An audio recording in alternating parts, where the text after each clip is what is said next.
drifting. We're drifting.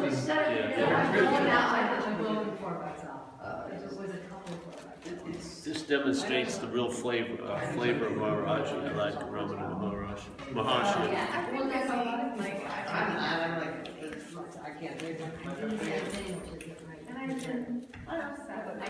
You're on now?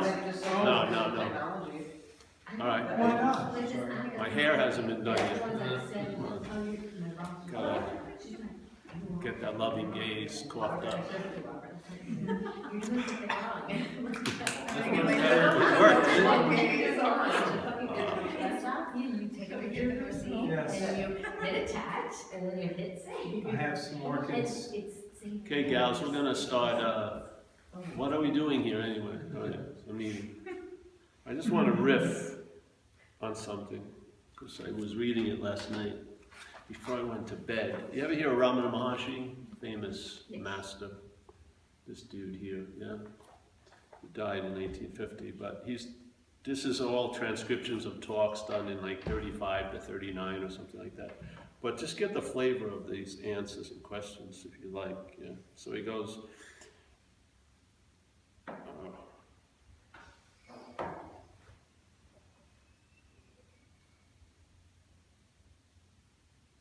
All right, so it goes, quite so, that is the question, this is the questioner. That is the question. I see before my eyes a battalion of soldiers passing, therefore I am. The world must have been created by God. How shall I see the Creator? See yourself, this is Maharaji's answer. See yourself, who sees these, and the problem is solved. So see yourself, who sees these, yeah? So instead of trying to contemplate what's being seen, just go to who's seeing it or what's seeing it. Yeah. So the guy goes, it is to sit silently or read sacred books or concentrate the mind, devotion. The longing for happiness never fades. That is bhakti, devotion. How shall I get it more quickly? Suppose I concentrate 2 hours today. Maharaji, you do not get tired and sleep. The same person is now present here. Why should you be tired now? Because your mind is restless and wanders. It gets tired and not you. I'll go off. Forget about it. I'll just riff on myself. If you follow him, if you ever read him and you follow him, you'll get a flavor. You'll get a flavor of his pointing is constantly not letting any movement to go off the main point. Yeah. So whatever anyone ever says, he just puts it right to, well, who is it that's saying it? Yeah. Because what you're looking for is what's looking. Yeah. You just don't think so. It's the thinking that produces a distance, a seeming distance. There is no distance. You know, what's looking is what you're looking for. And if there is no distance, then there's no time to meet it, yeah, because you are it. So if you follow it, I was reading it last night, about 3 pages with Dr. Major Chadwick or someone else, and they kept trying to go somewhere, and he just kept whacking them, yeah, but in a lovely way, bringing it right back, because obviously we're so sure we know what we are, we definitely believe it can't be found in what we are. Yeah, we have such a firm, and it's not us. See, that's the whole point. It's always allegiance with the mental state. Every time your deepest admittance of where you really believe you are is still the mental state. Yeah. So you might as well get over it soon, because you can have 800 examples, but it's the same as the first example. You're not that. You're not that. Whatever arises and presents itself to be you, you're not that, because that which you are doesn't arise. It's always available at all times. Yeah. So if something suddenly appears and says, I see it, that ain't it. Yeah. Now you can catch the thief the first time, and you can know all about the thief that one time. You don't need 800 times to get it. It may take that, who knows, but it's not necessary. Once you get the pointer, it doesn't need to have 8,000 zillion pointings. Yeah, you just get the pointer. This is what happened with me. I went to a talk similar to this. It wasn't similar to this. The person was much nicer and was very calm, very chilled out. And I went there, and the lady was speaking, and what came up in me had nothing to do with what she was saying. It was just the space. Something was pregnant. Yeah, I was like the sperm, so I went in the meeting, something was conceived. Yeah, I didn't know I was the sperm, but as soon as it hit the egg, something was conceived. And so this is what happened. I shared, I like to share, and I shared, and I said, you know, I came in here and I was observing mental states, circumstantial states, emotional states, but there was an assumption that it was me that was seeing all of them. Now, just by being here, I realize that me is a mental state that claims to be the observer of the other mental states, all right? So the burglar was seen for once, yes? I saw the burglar, all right, okay. What happens is, but that doesn't mean the burglar's not going to try to rob your house again. So what happened is I walked around and I'm hanging around and I'm reading some books and I'm entertaining these novel ideas. And so suddenly I see my aperture opened up. So what wasn't being seen was now seen. And there was, so then I saw, well, now I'm seeing the observation of the mental state observing itself, other mental states and the emotions and this and that. Whoa! And yet suddenly that assumption, that little I assumption, was happening before the camera, but it assumed it was behind the camera, very subtly. It now became the one that was seeing everything else, but it's something that can be seen. Yeah. So then the second time I saw the thief. Yeah. So it's boop, the thing opened up even more. So now my vision, or the vision, was getting seemingly like a wide screen. Yeah. And so what I wasn't capturing before, because the screen was wider, I was seeing more of it. So then I go on reading and this and that, and then it keeps getting bigger, but then there would always be this little aside that would arise and go, wow, I'm really seeing a fucking lot of shit. And it was that seeing, the claiming of the seeing was immediately being used to infer that you were the seer. Very subtly, but it was such a subtle assumption, but its conviction was complete. Yes, you are that.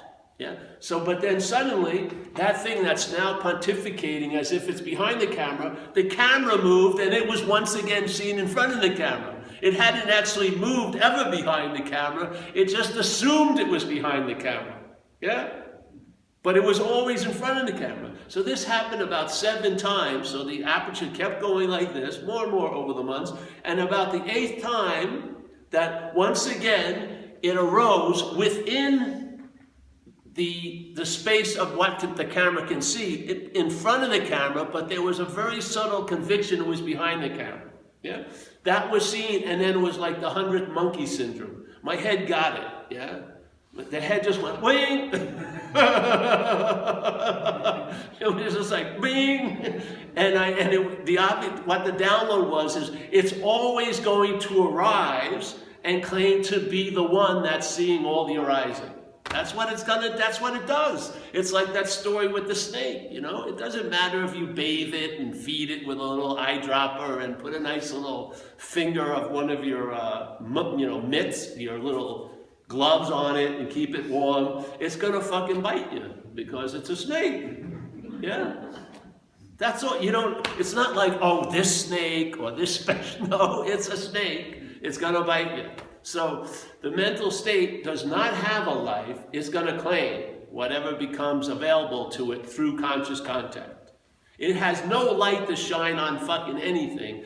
It takes reflected light from what we truly are and now starts investigating everything else as if it's the light. Yeah? But once you see it, you're not looking from it. Once you see it, you're not looking from it. Once you see it, the fact of bondage and all this baloney is seen as an activity that you have to be in total compliance with for it to seem real. Nothing here is real. It can only seem real to what's real. We are what's real. Yeah. The mental state does its activity, claims everything, presents the case, And the case, you go, aha, or just a slight little nod. The whole movie, you're in it, you've never not been in it, it's been going on forever, you've been this body, it's like in a nanosecond, it has history downloads, a sense of I was here, a sense I'm gonna be here, all this stuff like that. It's like 10,000 miles is crossed in a nanosecond. But that 10,000 miles is an inescapable, unable to get over chasm unless you comply with it. Once you comply with it, it seems to be so, like that. All you need to do is take one thing out of it, and you don't even have to take one thing out of it. But if you're not in compliance, it doesn't have the sway it seems to have, because obviously it's inherently empty. It has no meaning other than the meaning that we give it. And as Jesus said very seriously and clearly, as you believe, so it is. That's what happens. As you believe here, so it's going to be, seemingly, which means it's going to appear to be true or false to you. And you've noticed it. How you've got to get suspicious if you're totally bummed out and 5 minutes later you're ecstatic. Something was, wait a minute, how nothing changed? I'm in the same, pajamas. I didn't win the lottery. It was just, you have to start getting hints of your role here. I mean, these are the crumbs this is the dreaming yourself out of the dream. The mind that's dreaming leaves crumbs in the dream so that the mind that's dreaming can dream itself out of you. And as it does, it'll get happier. The dream will get happier. I mean, the crumb, if you find a crumb, you can expand on it and see the whole loaf of bread. You know what I mean? Like the sumptuous meal can be seen by one little leftover. That's what mind is like. You know that thing with Jesus with the fishes and loaves? He made like 10,000 loaves. To me, that's mind. Mind just hears an idea and then it expands on it. Yeah? Any living book isn't a living book. It excites what's always living, which is mind. Yeah?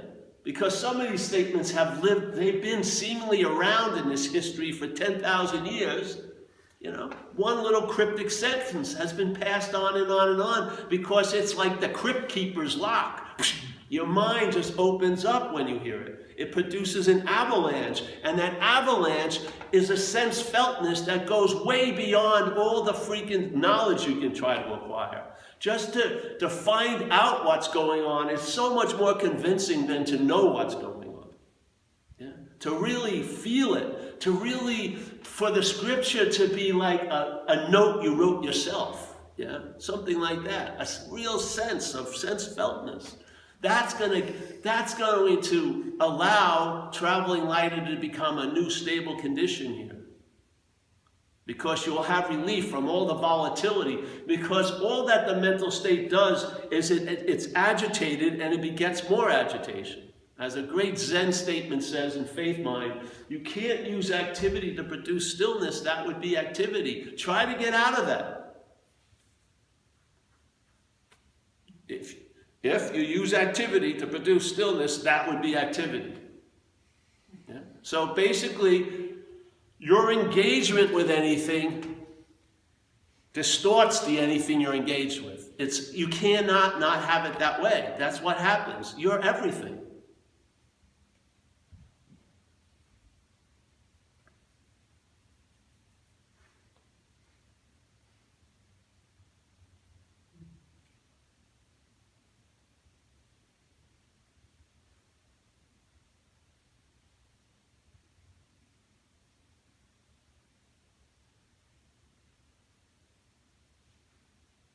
The freedom is prior to the bondage. The realization is prior to you having a realization. What you are looking for is what's looking. What's looking precedes everything that's looked at. What I can see cannot be that which is seen. If you get a sense of the priorness, you'll see the impossibility that what comes after it, the impossibility of its ability to hold something on you. There's a freedom there. It's an inherent freedom.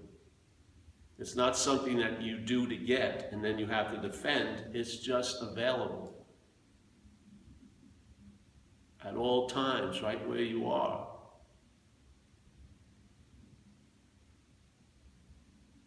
The appropriate response is you rest there. If you ran into the last answer, that last answer wouldn't provoke any more seeking. It would provoke resting from all the seeking. Actually resting from the seeker, basically. And then you'd be motivated as an action figure to seek what can be found, like a good latte or a pair of pants or maybe a date or something like that. But you wouldn't be wasting any freaking time seeking that which is the seeking. Yeah? The dogs would be called off.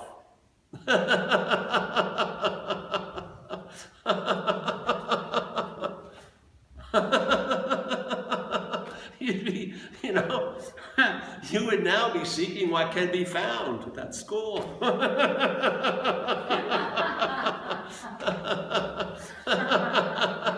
If you can't find yourself, you haven't lost it.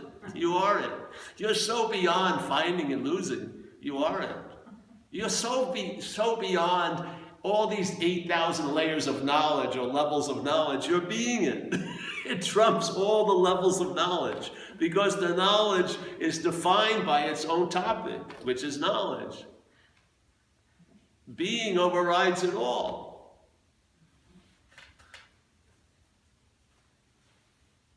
Being is the most sought after unless you're using the being to seek after things. If the being seems to be enslaved to seeking after things, you're going to lose the whole point. But the most sought after is that which is seeking. The seeker is the sought, really. Yeah. So now the last answer is obvious. And the mind just entertains it. Yeah, while this is going on, you don't believe the mind can do two things at once. It can play 8 zillion roles of action figures and still be resting in its essence. I mean, it's not getting taxed by all this efforting. It's dreaming. It can entertain fucking tons of shit all the time. But what happens if it entertains itself? It's gonna revel in that. Yes, you're gonna find like in a reverberation that never ends. And then it may be, in hindsight, as an afterthought, you come up with the prognosis, hey, that must have been the last answer because I haven't looked for another one since. And I'll tell you, the best answer is the last answer, because now there's no need for any more answers.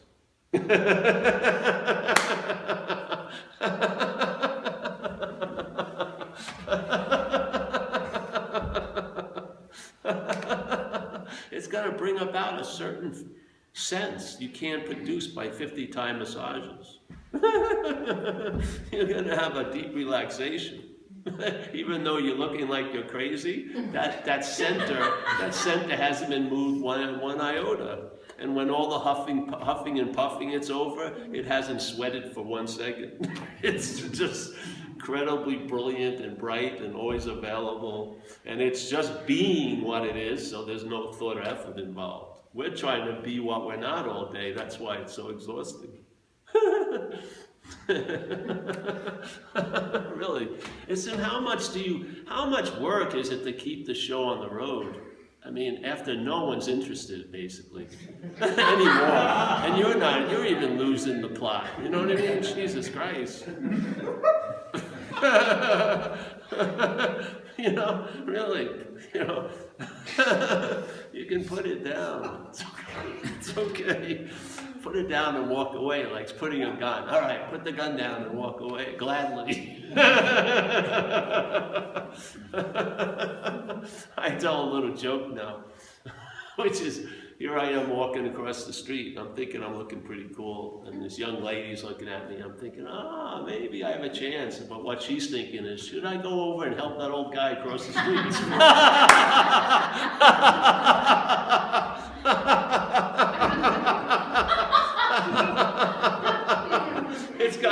It's got a little, it's fundamentally way off what's happening. If you really hear it, I swear, it's like you're on a road in Idaho, and yet GPS talks as if you're in fucking Los Angeles. You see it with your own eyes. Hey, this is flat as hell, whatever. But you just go ahead, on and on, listening to it. It's never delivered the goods. Every good it ever delivered was past the expiration date. It usually soured as soon as you got it, which you should use as a very curious little investigation there. Wait a minute. I heard it was going to be great until I get there, and then it seems like it sucks. Or maybe it has a lot to do with you, that when you get to that great place, it seems to suck. Could be. We want to write ourselves into the story, but we don't want to see our real role. We don't want to see that we give everything all the meaning it has. We don't want to see that nothing here means anything. We don't want to see that this is dreaming. Yet, it's in seeing that that's where the real relief lies. And then you realize it's not about relief. It's about the one who wants the relief. It's never been about relief.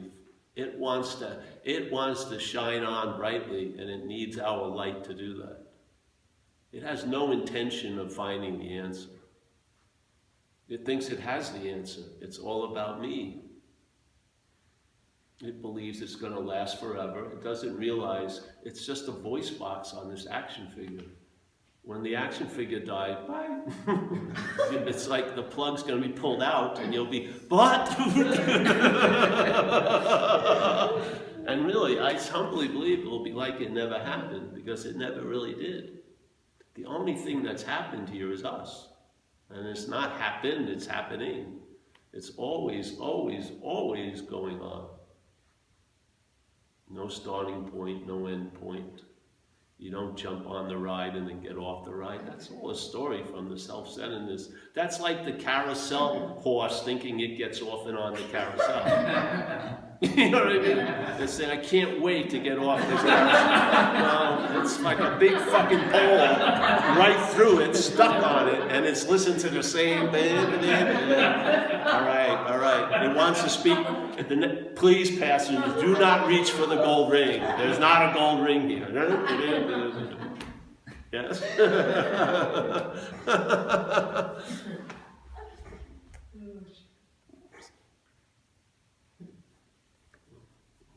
This, for me, has all been about reverse engineering, really. Things occurred, nothing occurred, really, but things that are always occurring seem to have occurred. And then all I got was downloads about why it wasn't this way, all those other ways, yeah? And basically, all you can see is the act of being identified as a self as the greatest tinter of all the lenses, yeah? When you're looking through self-centeredness, you're blind to what is. Simple as that. So when we apply that kind of looking to find out what we are, it's never going to happen, because you're past. You can find out what you are by realizing what you're not. That's basically how it goes. Yeah? When you see what you're not, you'll start finding out what you are. You cannot know what you are. It's impossible, because you're it.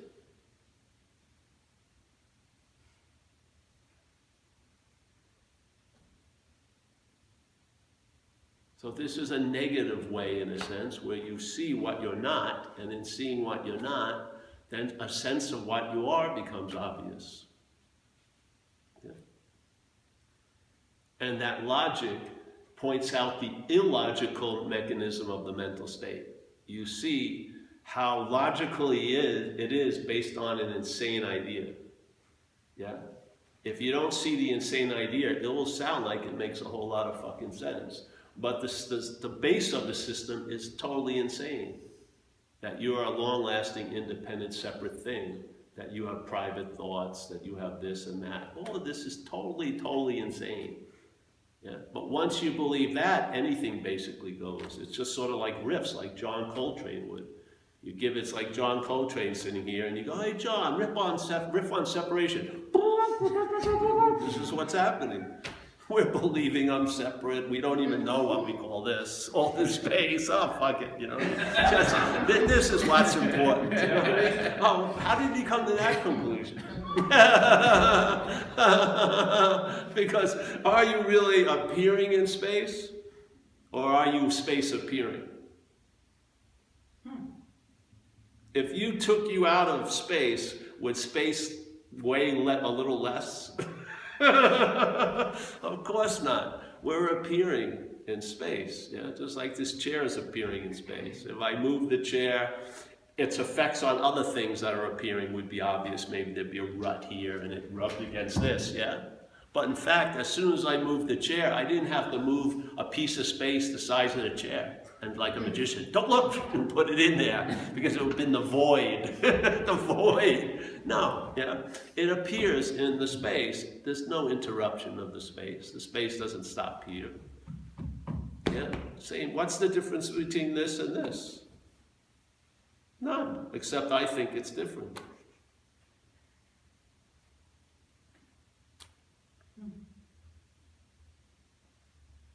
So you take this wall down. You don't, there's not a big void. You don't have to call up the factory where space is held and, all right, I need about an 8 by 12 slab of space, but I need it at 7:53 and 15 seconds because I'm going to move the wall at 7:53 and 14 seconds. I mean 12 seconds. We got to switch it really in there, or they'll fucking see what's happening. Yeah? No, this is appearing in space. Right?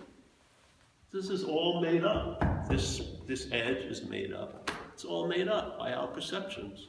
We're dreaming.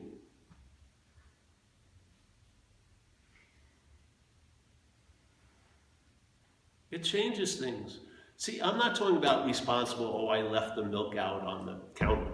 That's good here. I mean, it's a good start. I'm talking about responsible as you're the dreaming of this dream. It's not even a dream, it's dreaming. I mean, you're so beyond responsible. It's mind-boggling. Yeah.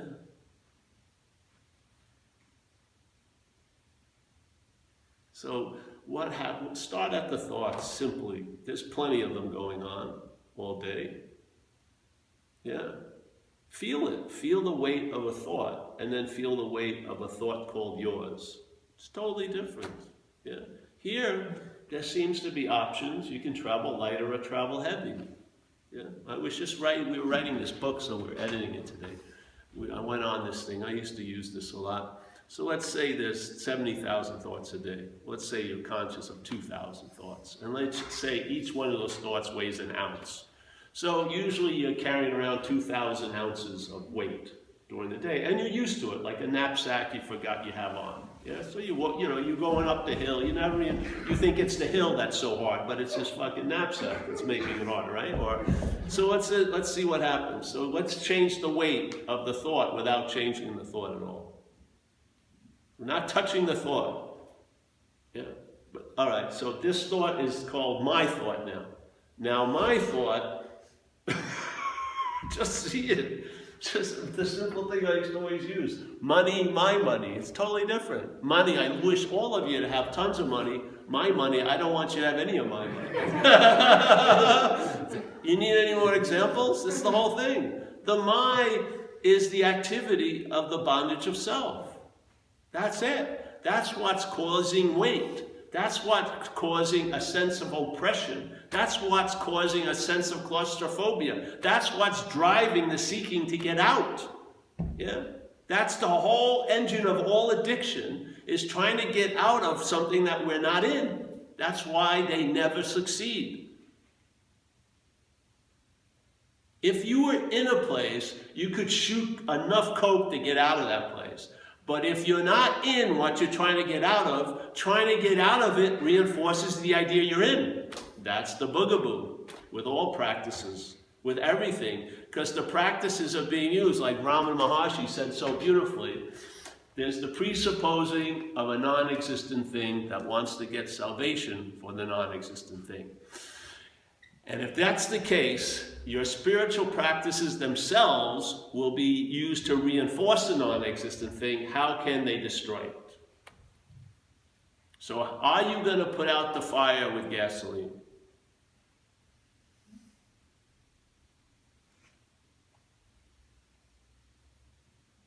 If you really believe you can, then when you're getting fried like a fucking bug on a skillet, you'll be, oh no, I'm just going through a phase. No. You're getting burnt up, bro. You're totally flipped out. You got a psychic fucking break. Now you got to go to actually the best temples are the hospitals, mental hospitals. You can truly be yourself there.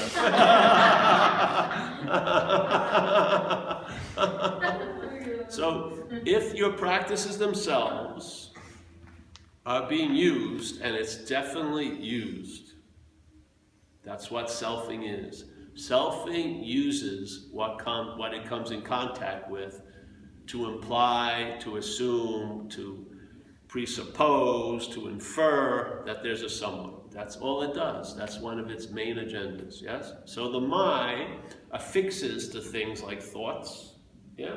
So after 500 thoughts, your attention's been on the thoughts, but you didn't see really the mind too clearly.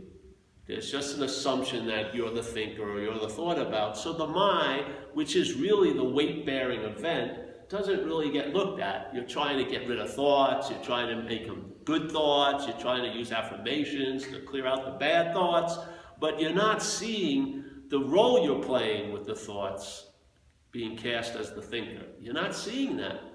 If you're not seeing that, the heist is going to go on unnoticed. And you're going to start after the fact. And after the fact seems as real can be. Before the fact, it's seen as not a fact. The bondage can only reach the level of an activity. You have to put the bracelets on your own wrists.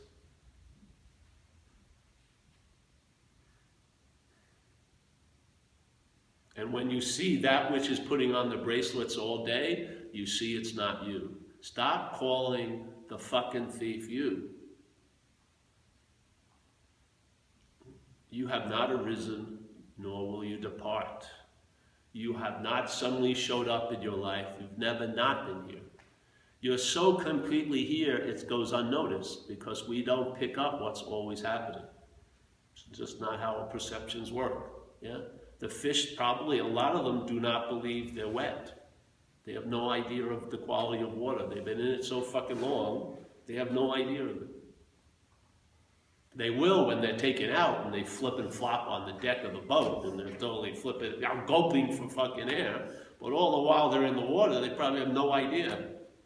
We're to such an absurd degree with the self-centeredness, we can be totally immersed in water and have a story of how dry we are. And then we'll sell it to other fucking fish. And then we'll have meetings about what is a fish to do when they're dry? Well, fucking realize that's an impossibility. How about that? But then what would happen to the meetings? Well, yeah, who knows? Maybe you could meet for something else, like as an expression.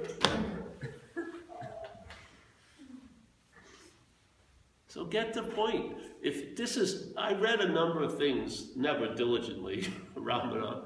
I've gone through it, but a number of the writings about him from other people, they always come to this point, which some of them call it the problem, a lot of ways, but basically they constantly say, when the presupposing of the non-existent thing that wants to get salvation for the non-existent thing, that's like the conception and the inception of selfing. That's the immaculate birth. Yeah? In other words, it never happened, but it seemed to happen. And there's this little idea that the mind goes along with, hey, I'm going to presuppose I'm a non-existent thing, and guess what? I'm going to want to get salvation for that non-existent thing. We'll see how far that goes. And then all these masters who've come and gone, basically, a lot of them, basically, they're just putting a warning sign up going, hey, wait a minute, you can't use the Buddha to seek the Buddha. You can't use light to seek light. You can't use the mind to seek mind. You can do it for eons and nothing's going to happen. That's a pretty good warning. You know? And it says, hey, let's clear up a lot of the fucking things on the game board. Whatever can be perceived cannot be perceiving. That all of us are totally, completely off the board. Because I'm seeing you, and therefore that which I'm seeing cannot be perceiving. So the whole story of Paul is, I'm conscious as a body. That's not true. The story is, I'm conscious, but I should be more conscious. And God forbid there was a time where I believed I was more conscious, which will make it more and more exquisite suffering not to be as conscious as I was then. And I'll write a story of why I'm not as conscious, and I really fucked up. And every paragraph of that imaginary manuscript, you're the star. That's called obsession with self. That you are so powerful that you can be an unknower of God. You've made the supreme effort and you've actually separated from that which cannot be separated. You are so powerful, but in a bad way, that the guilt that's going to be bestowed upon you for what a fucking bad move. You're separated from God. Jesus Christ, you know, when you did all this shit. You know what I mean? You remember that big pimple you had? That was you. You did it. If you weren't separate, you wouldn't have cared about a pimple. But now, it goes on and on and on, just like that. You give it an inch, it's going to write a topographical fucking story. There'll be mountains and molehills, and the continents will shift, and the plate tectonics. It's all imaginary. You're making shit up all day. We're like miracle workers. Every day we're making shit out of nothing. And we don't see the miracle of that, you know? It's a miracle that next week can fuck me up today. It is. Because there isn't a next week. So I'm using an imaginary object to bludgeon myself all day. You ever see that movie Fight Club at the end where he sees that it was him punching himself the whole time? He thought it this imaginary foe, but it was him hitting himself. That's what it's like. You know what I mean?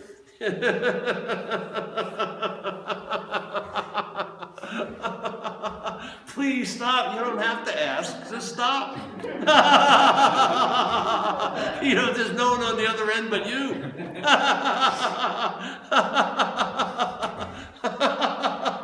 Oh, please stop. So there's one time Ramana Maharshi said, surrender. What's surrender? I'm going to paraphrase it. Hope I don't blow it. But he says, what the thing is, who is going to surrender and to whom? Yes? We are already surrendered. We are already the pictures of all the goals that we imagine we could attain if we did certain stuff. We are that already. We are, it is a gateless gate. There is no toll, nothing. Yeah. If it dawns on you, you entertain it. And it's almost like an infinite entertaining, because that which is being entertained is infinite, and that which is entertaining is infinite. So it finally matches itself, because all day, we're making shit out of nothing. We are, yeah. What could you imagine if we took that ability, not us, but let's say if we just sort of told the truth about things, and then that satellite dish that's just picking up K-pole all day would move, and suddenly, yes, you would start making real what's real.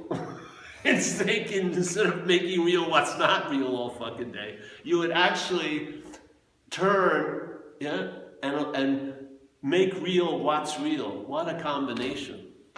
Yeah. then possibilities become available. You can comprehend the word serenity, you can know peace. All these things start happening after that. And usually, actually, with no thought or effort on anyone's part. Yeah? They just are. They've always been available at all times, but you seemingly weren't. Yeah.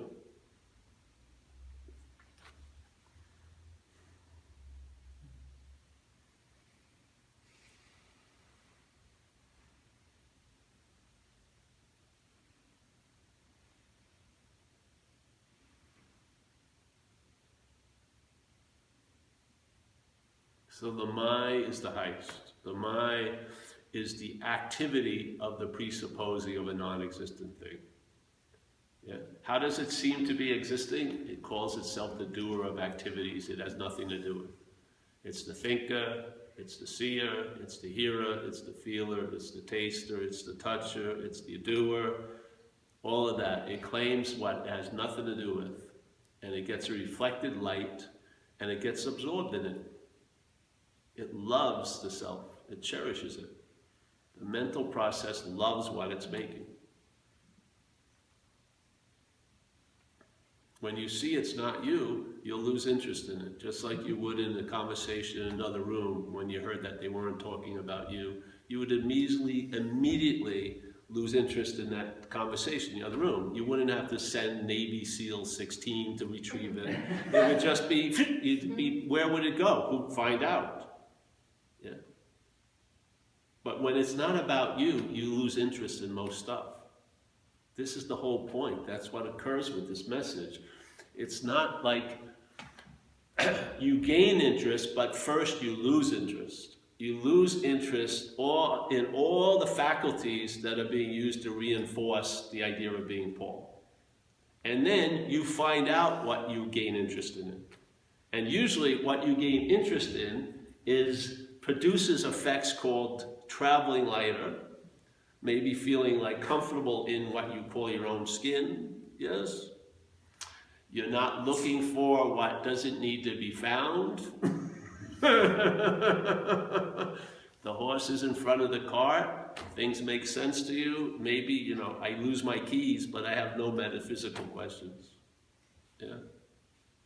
And the mind just entertains and entertains, entertains. Now the background of space becomes the foreground of things becomes the background. And for you, it may become like an aha, and now it's coordinated. Some things have moved, and now it works better. Yeah. And then you find yourself available, and when you're available, you sense the presence, and when you're present and available, you're of service. So you get put to use here.